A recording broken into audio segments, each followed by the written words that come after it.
Hey guys, welcome back to my channel. Yeah, this video is about the Tesla truck, the Cybertruck. But before I get started, you guys are new to my channel, hit that subscribe button and that bell next to it for notifications so you can see all my new and up and coming ones. And look at the ones I've recorded before. You know, there's Carport 1, Copart, I'm sorry. And all the stuff that I build in the meantime. And I put out a couple new videos of these cars I found tucked away in a building, which are pretty cool. So go take a look at those. But in the meantime, this Tesla truck, a lot of mixed reviews on it. I guess it's going to have to grow on me. I don't know. I'm not feeling it, but that's my opinion. I'm sure other people think it's the greatest thing since sliced bread. Me, not so much. You know, I mean, I watched the whole entire video that Tesla put out. And the only thing I'm actually impressed with is two things. One, the price, because he's going to make it affordable. Number two are the stainless steel panels. And they don't dent that easy, which is nice. You know, he's kind of taken after John DeLorean, which is a nice idea to do. But how is the metal underneath it? That's the biggest question. Did he make it just as tough as the outside? Or is it just gonna rust out? Who knows? Because, you know, you're making a cheaper vehicle, you can't use the best products on the planet or the best metal. And the outside of it, the way it's shaped, I mean, it looks like something I drew in like kindergarten. And you know what? Here it is. Look. I mean, this is pretty much what it looks like. There's me, kindergarten, drew the sun, cloud, by the water. Birds are flying over it. Hopefully they won't poop on it. I mean, it pretty much looks like a block of wood or a slice of cheese, and they put some wheels on it. Or if you really know anything about camping, it looks like an A-liner camper. But, oh. And on the appearance on it, I mean, I guess it's innovative. It's pretty cool. If I seen it going down the street, I'd look, because I've never seen one. It looks like it belonged on the moon. And the hubcaps on it, they look like hubcaps. Those are rims. You know, they look like plastic hubcaps you just popped on and that's it. And then here's the other thing is that it's all electric, which is great. You know, you're not burning any fuel or anything like that. No diesel, no gasoline. And, okay, you're going to have to plug this thing in. I can't remember what the range is on it. Hopefully it's better than his cars. But it's still going to cost you a pretty good buck to keep this thing charged in. And, you know, what if you want to take it on a real serious road trip? What if you live in New York like I do and you go, you know what? I want to go to Florida for a month or so during the cold months. You know, you can't take that thing, drive it straight down to Florida. If it runs out of range, then what? You're stuck. You know, it's not like a regular traditional vehicle. You throw gas in it or diesel and off you go and hope and pray something doesn't break. With the Tesla truck, I don't think your range is going to be that good. They might say, oh, the range is 1,500 miles or something. Well, no one's done it yet because it's not for sale yet. You can pre-order it. It'll probably be ready, next year? You know, this one is still a prototype. If it looks just like the prototype, not my thing. Everybody else will probably think it's good. And being all-wheel drive, that's fantastic. It'll get you through anything you need. But the one video I wasn't impressed with, actually two things that they did, was one, they showed like it looked like a Ford F-150. Okay, let's drag this thing because it's so strong. Okay, you know what? You took just a regular Ford F-150, probably in two-wheel drive, and your Tesla truck being all-wheel drive with electric motors, yeah, it's pretty much going to drag almost anything down the street. I guess the towing capability on it is like 14,000 pounds or 18,000 pounds. That's a big difference. But you know what? Take a big-ass Ford F-150 with a dually rear end, four-wheel drive, and let's see who wins. I would love to see that. I think it would drag that truck down the street. Or, you know what? Take a semi-truck and try and drag that. Better yet, let's see you drag a military tank.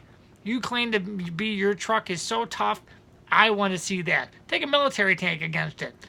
It'll probably run it over, squish it, drag it down the street, whatever. So what?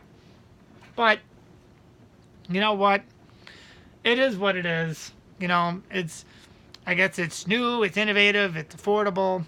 But here's the other thing that I have the questions on too. What can you do to it for upgrades? Can you do anything? Can you even buy like rims and tires for it, like an extra package, maybe through Tesla only? Is he going to make it where only his rims will work until somebody out there makes aftermarket rims for it? Who knows? And the one main thing with Tesla, I mean, with all their programming, they pretty much lock down everything that they do to it. Everything. You can't get into the programming. They won't let you. They'll lock you out. That's just the way they are. I mean, with these Ford trucks or Chevy trucks, you want to put some programmer on it to get more horsepower out of it or save on gas or whatever. You can do that. With these Tesla trucks and these cars, you can't tap into anything because they got you locked out. And if you pretty much wanted service for anything electronic like that, any kind of programming, you're going to have to go to them. And I guess from what I've seen for some of the Tesla cars, after 3 attempts of something or whatever, or if the car's been totaled or whatever, they start locking you out of stuff. What good is a vehicle that you can't even repair yourself? But that's my opinion on this. I'm sure a lot of guys are like, oh, the Teslas are great. I'm still not keen on them yet. I mean, I'm not a 4-door car guy. I like my 2-door sports cars.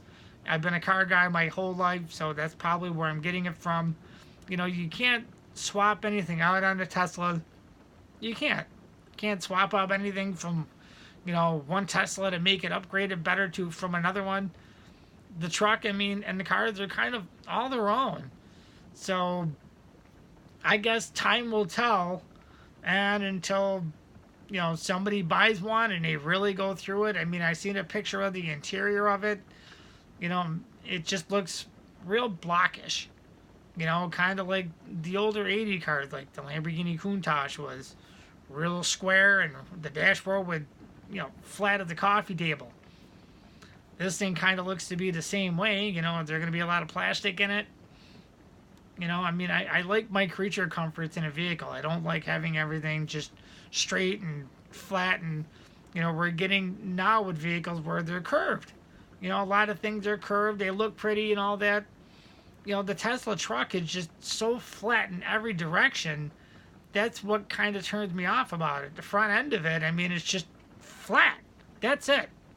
Maybe because I'm used to seeing radiators and nice bumpers and nice designs and all that and pretty headlights. The headlights are just, little strips of light, and the front bumper is, everything, the whole front end is flat. There'll be a lot of wind resistance on that. Yeah, they'll make up for it maybe on the windshield being curved straight back. Who knows? But, excuse me. But my opinion on it, I guess, time will tell. Maybe it'll grow on me. Maybe I'll like it a little bit better. There was a lot of reviews on it right now from what they put out in the video. But the best part was, when they did the door and they took the sledgehammer to it, and you can tell, regular truck door, they hit it with a sledgehammer, it put dents in it.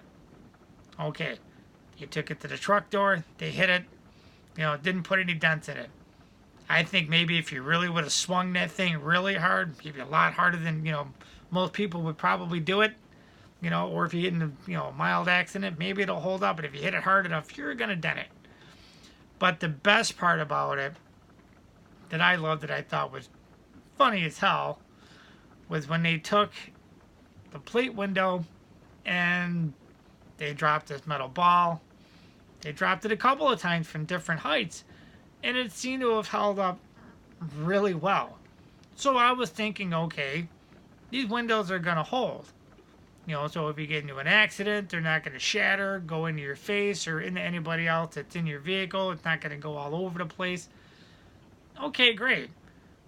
But when this guy walks up with the same sledgehammer he hit the door with, no, it wasn't the sledgehammer, it was the ball. That's what it was. He took the metal ball and he threw it at the window, and it broke it easy.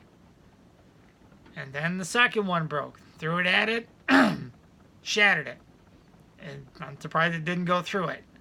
So, sorry, I don't want my screensaver constantly. Oh, there it goes. But it broke the windows so easy, and everyone's like, oh, maybe because of all the other testing.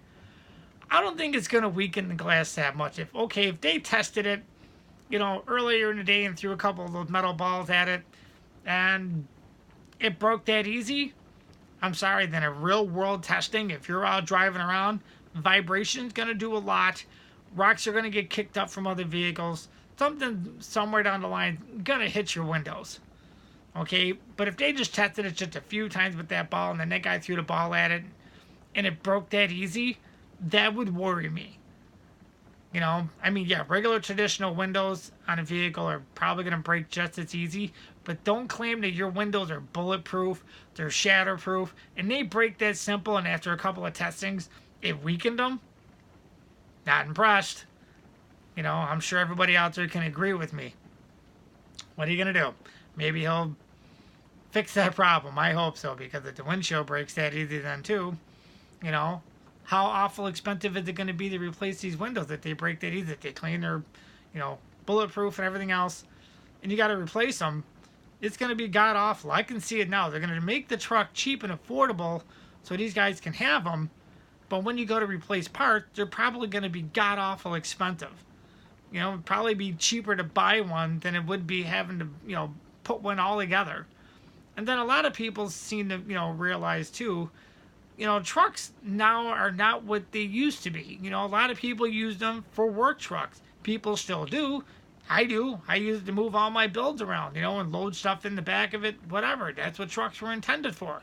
Maybe put a slide-in camper in it. Back in the day, they were work trucks. They used them on farms. The military used them. People used them for a lot of things. A lot of people don't do that anymore. I can probably say half of America now uses them just to drive around in. They're not being really used for what they originally were. Most people don't take them off-roading. That's the other thing, too. Take this truck off-roading. Put it in a real test, not just driving it down the street and throwing a ball at it at the windows. That's not real testing. Okay, real testing, okay, you drag a Ford regular F-150 probably in two-wheel drive. Okay? That's me. But you know what? I want to see some real good testing on it.